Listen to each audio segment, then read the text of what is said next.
JEE news కు స్వాగతం. నా పేరు జాహ్నవి. ఇక వార్తల్లోని వివరాలు. జిల్లాలోని మానేరు నదిలో జరుగుతున్న ఇసుక అక్రమ తవ్వకాలపై హస్తం ఉన్న ఎవరిని వదిలిపెట్టే ప్రసక్తే లేదని భారతీయ జనతా పార్టీ రాష్ట్ర కార్యవర్గ సభ్యుడు గొట్టిముక్కుల సురేష్ రెడ్డి అన్నారు. ఇసుక మాఫియాపై చర్యలు తీసుకోవాలని కోరుతూ తెలంగాణ గవర్నరు సిపి రాధాకృష్ణన్ను కలిసి గురువారం ఫిర్యాదు చేశారు. ఈ సందర్భంగా చెన్నై గ్రీన్ ట్రిబ్యునల్ కోర్టు పిటిషనుదారులకు అనుకూలంగా వెలువరించిన తీర్పు ప్రతిని గవర్నరుకు అందించారు. అనంతరం సురేష్ రెడ్డి మాట్లాడారు.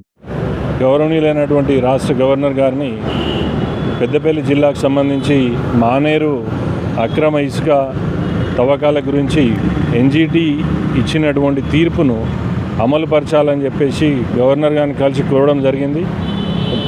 అంటే ఈ మధ్యకాలంలో మన మే 21, 2024 రోజున national green tribunal south zone వారు ఇచ్చినటువంటి తీర్పు ఏం తీర్పు అంటే అక్రమంగా పర్యావరణ అనుమతులు లేకుండా ఇసుక తవ్వకాలు జరిపి కోట్లాది రూపాయల విలువ చేసి పర్యావరణాన్ని నష్టం చేసినందుకు గాను మైనింగ్ డిపార్ట్మెంట్కి 25 కోట్లు, ఇరిగేషన్ డిపార్ట్మెంట్కి 25 కోట్లు ఫైన్ వేస్తూ 3 నెలల్లో కట్టాలని చెప్పేసి వాళ్ళకు ఆర్డర్స్ ఇవ్వడం జరిగింది.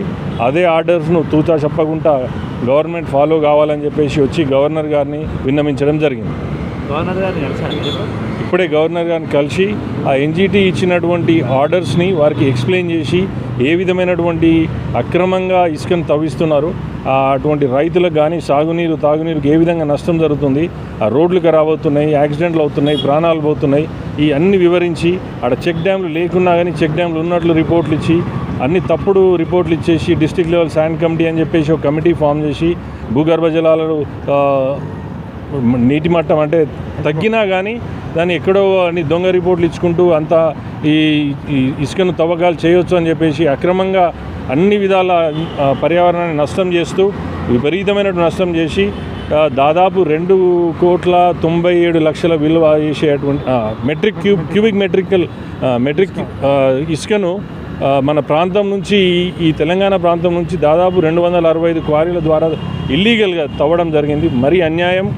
మా పెద్దపల్లి నుంచి ఒక సంవత్సరంలో 1,200 కోట్ల ఇసుక తరలించడం జరిగింది. కానీ టెండర్లు కాల్ చేసింది మాత్రం 98 కోట్లకు మాత్రమే.